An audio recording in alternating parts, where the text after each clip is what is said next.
Okay, this is part two. And Sarah Menet's 1979 vision, she writes, and this is a few paragraphs down. She writes, "It seemed then that the year following the long winter was when everything started to go downhill very quickly, or things piled up one on top of the other without any breaks. The sense of time, though, was not very clear because I was seeing several things that seemed to happen all at the same time or very close together. During and after the long winter, the disease spread everywhere and increased in severity. The economy was completely gone, and the electricity was also gone. There was complete chaos and anarchy all over the United States. There was no government, just a total breakdown. There was no food at all. I saw people trying to get food and were completely panicked because there was no food. I saw people digging in the ground for worms and eating them because they were so hungry. So I don't know what happens, but I just know that when blackout happens, I know that our current president has gotten rid of a lot of the immigrants who were criminals, but who's to say that they have all been removed? So I've read in other places that there are groups in certain locations, and they have been given weapons by certain people who want the chaos. They want to see people fighting each other. They think it's like a fun game, and so they've been arming these people. And at a certain moment in time, these people, these gangs, they're going to go into cities and cause terror. They're going to be attacking people, robbing people of their food, maybe even of money, funds, whatever it may be. They're going to be causing terror during this blackout. And that kind of reminds me, this is off topic, but for those of you who are in crypto, the reason many of God's prophets have been saying to store your money on a ledger or on some form of wallet offline is the government, they don't want people to be rich. They don't want people to have the ability to live off the system, outside of the system. They want people dependent on a government, on a world system where they can control you and tell you that you have to get a mark, that you have to do things this way, or we're going to shut off your power, or we're going to make it to where you cannot buy or sell. And so they don't want people to have a way to live for themselves. They want you dependent. And so if you do have crypto, if you are in the crypto market, be sure that you exit when God tells you to. Don't be greedy. Don't stay into the market. Don't leave your money in the system when you see it rising and you're feeling a lead by the Holy Spirit to get out. Because some people have had visions where when these blackouts happen, those who have their money on the exchanges, there's going to be people with electricity who will be able to break in or hack into your account and steal your funds. And so if you don't pull your money out and put it in a cold storage, you're going to lose everything. You're going to lose everything or a lot of it. So there's going to be people who do get the wealth transfer, but then it will be stolen from them. And it might not happen in that way. It can be in other ways, just people hacking into the systems for whatever reason. They got a hold of your password or your account or whatever it may be. But especially during the blackouts, they're going to be hacking into people's system where you're not able to get into your system. They're going to be hacking in there and stealing your funds. The government has ways of doing this, and they don't want people to be rich. They don't want people to be self-sufficient.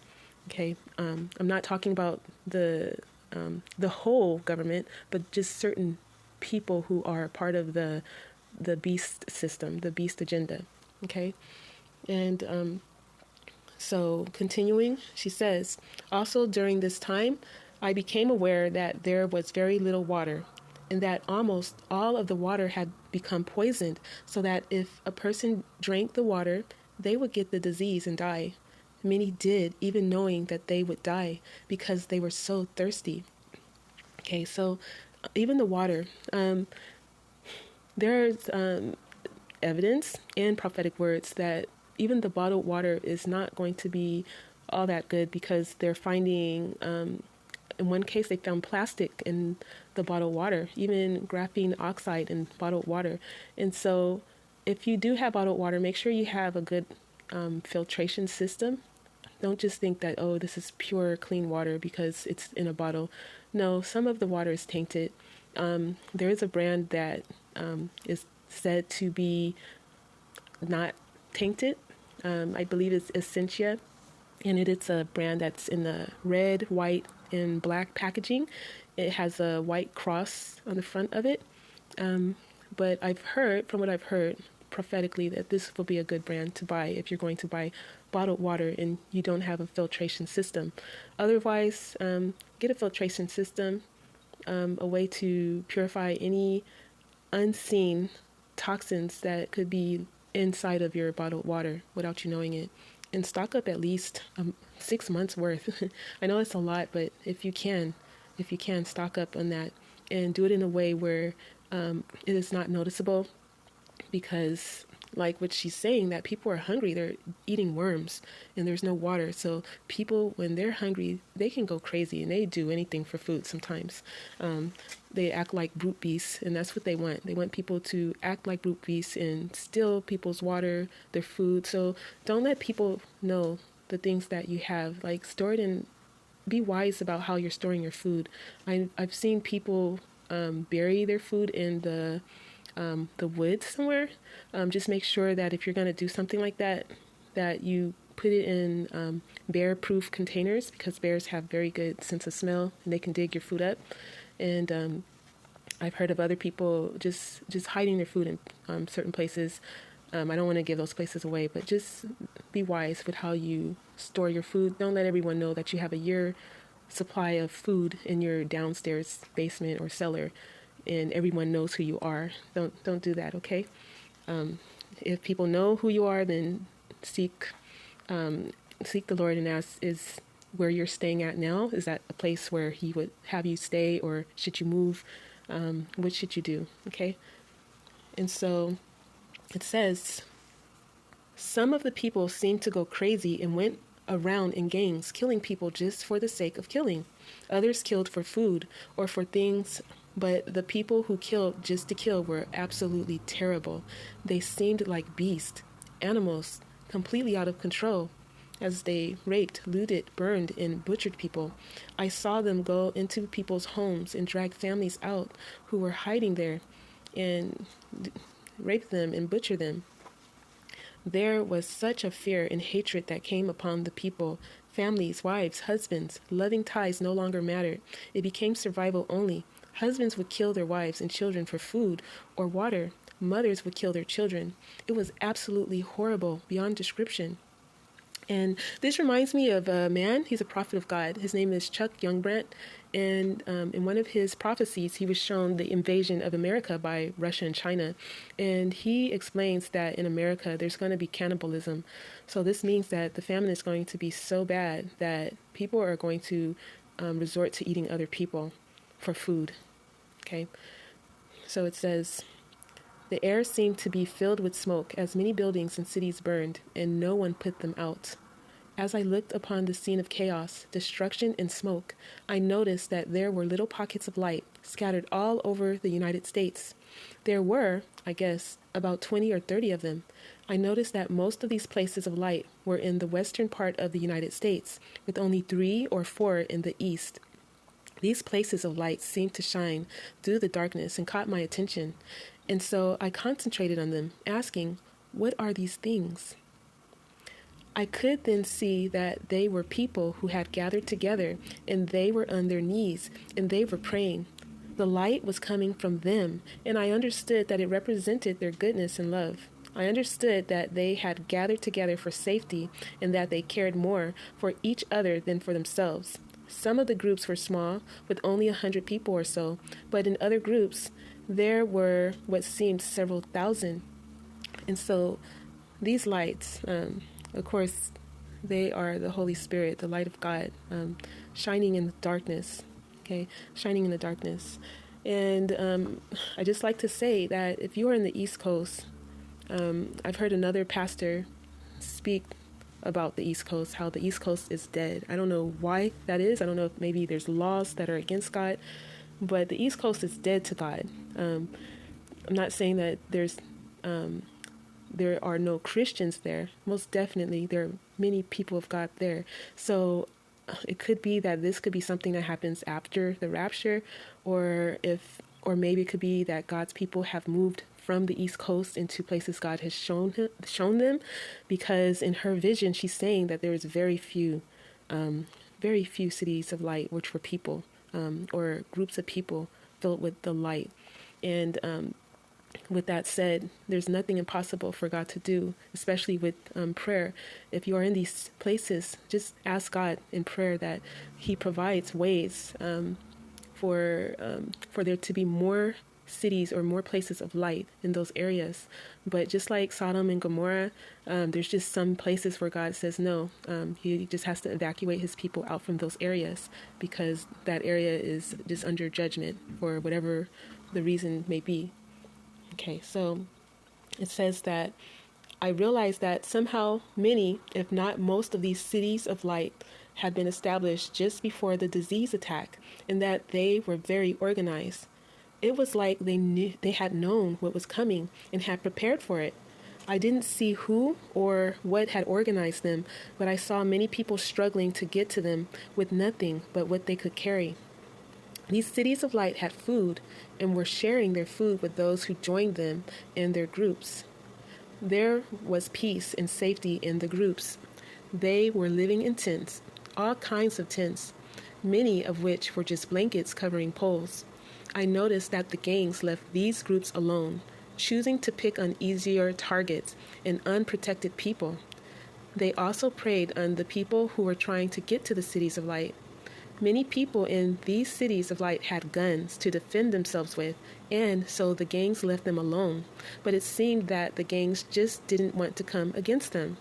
So we know that it's not just the physical guns, but they didn't come against them because in the spirit realm, whatever unclean spirit was of murder that was leading these gangs, they saw the angels of God protecting these cities of light. And they knew, okay, we better not touch these people because God did not give us the permission to. And so these gangs being led by these unclean spirits, they just didn't have the will to go after these cities of light. Okay, so because of the angels and because of God's protection. So just know that God is your strong tower. He's your shelter. He's your secret place. Dwell in Him, okay? Get around other believers and be part of these cities of light, okay? And it says, as I was looking at the cities of light, I then saw missiles coming and hitting some cities, and mushroom clouds started happening all over the United States. Some were from missiles that I knew came from Russia, and others were not from missiles, but were from bombs that were already in the United States. They were hidden in trucks and in cars and were exploded. I specifically saw Los Angeles, Las Vegas, and New York hit with bombs. New York was hit with a missile, but I think that Los Angeles was hit by a truck bomb, or actually several, because I didn't see any missile. I also saw north of Salt Lake City have a mushroom cloud, a small one, but no missile. Okay, so I know that one guy had a dream of a person who was in the United States, but he was not part of the United States. He was a spy. And he had this this wrist watch, some kind of watch that was actually a remote control device. And he began to signal on this device for a missile to be shot out of one of the submarines that were close to the East Coast, and that he had targeted New York City with this watch that he was wearing. And so he was able to control remotely this missile from a submarine while being in the United States. So I don't know if that's what she saw or if it's a separate event. Also, from Prophecy Would Stand, there are suitcase nukes. No Jesus, No Peace also mentioned seeing these nukes that had been stolen, and they were smuggled into the United States, and they were done by Satanists. Okay, they're not done by just like government officials, but literal Satanists, wicked people who are carrying their master's agenda. And she could have been seeing these nukes going off in various cities as well. But I don't know, because the reason I don't know, it could be a separate event, is Stan mentioned that when government officials would begin to be arrested under Trump's administration, that these things will start going off. So they could be a separate event, or it could be that she saw the events all at one time, but in real life, the timing of them were spread out. I don't know, but or they could be just separate events. But I just wanted to add that on. Okay, so it says that in the darkness, I also saw little fireballs. I don't know if this happened just before or during the mushroom clouds, but there were millions falling everywhere. They were very hot, of different sizes, with most about the size of golf balls. As they fell from the sky, they left a streak of flame and smoke behind them. Whatever they touched, they started on fire. People, buildings, trees, grass, it didn't matter. I didn't ask what they were or where they came from, because by this time I was getting sick of the whole scene, and so I just observed and didn't ask many questions. Okay, so right here, I believe she's seeing a meteorite shower. There's other prophetic words of a meteorite shower hitting Earth. I do know that California, they're supposed to have a meteorite shower, and I'm believing that they can probably get the bulk of the shower. And I believe, for reasons known in the Bible, it talks about how Lot was evacuated from Sodom and Gomorrah because they accepted practices that were perverse in God's sight. And so because of this, God allowed fire and brimstone to fall upon that city. And the men who were perverse and exchanging the natural desire of the women for men, God ended up destroying that city because of it, because they were following Baphomet. Baphomet was their god, the beast that is neither male or female. It is just both. And so God brought judgment on Sodom and Gomorrah. And so I believe that California is going to experience such judgment as well. And I find that interesting because there are at least 2 people who saw California on fire during the earthquake. They didn't understand where it could have come from. It could have come from a pipeline, maybe a bomb. This is my speculation, volcano erupting. But West Coast was on fire during an earthquake. And I find that interesting because Sarah Menet, I'm going to keep reading, but she also saw an earthquake too. So I'm going to keep reading. Okay. And it says, almost right on top of these mushroom clouds, I saw Russia troops invading the United States.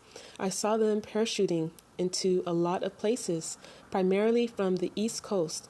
I saw them parachute into Salt Lake City. I also saw Chinese troops invade from the West Coast near Los Angeles. The people who were still alive started fighting them with their own guns. I didn't see any military. She didn't see military. So I want to comment on that. I think it was no Jesus, no peace. But God showed him that they're going to try to lure our troops away into other battles that are across seas in other locations. So it could be that our troops weren't here because they were in other locations of the world, trying to defend Taiwan or wherever it may be, or that we were just caught off guard because there was no electricity. Who knows what it could be. I know they have other systems in case of an electrical failure, but to me, it was seeing that we have no troops. We just have no troops here. And so the people, the citizens who are here, who have their weapons, they planned on how to attack the soldiers that would invade. Okay. And also, I want to bring up, during blackout, I have seen several people who have had dreams of seeing green military trucks that were telling people that they needed to enter the trucks and be taken to whatever location. Now, it's been a while since I've seen these dreams, and I haven't recently visited those dreams to clearly speak about what they're trying to what God is showing them.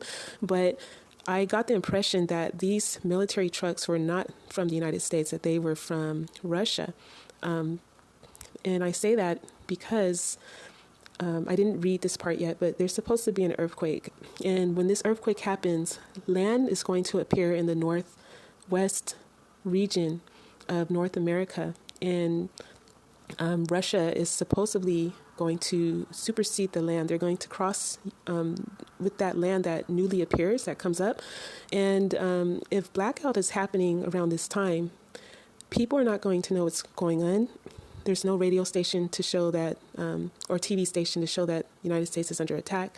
And so they can come and say, you must enter this caravan and we're collecting you to keep you safe. And they end up taking people, prisoners of war, into their country unexpectedly because they don't know. There's no radio, no communication, no news to warn people. And so if that happens, that would make sense where Henry Groover, God showed him a vision that United States was under attack. That submarines were shooting missiles at the United States. And he said, oh, Lord, when will this happen?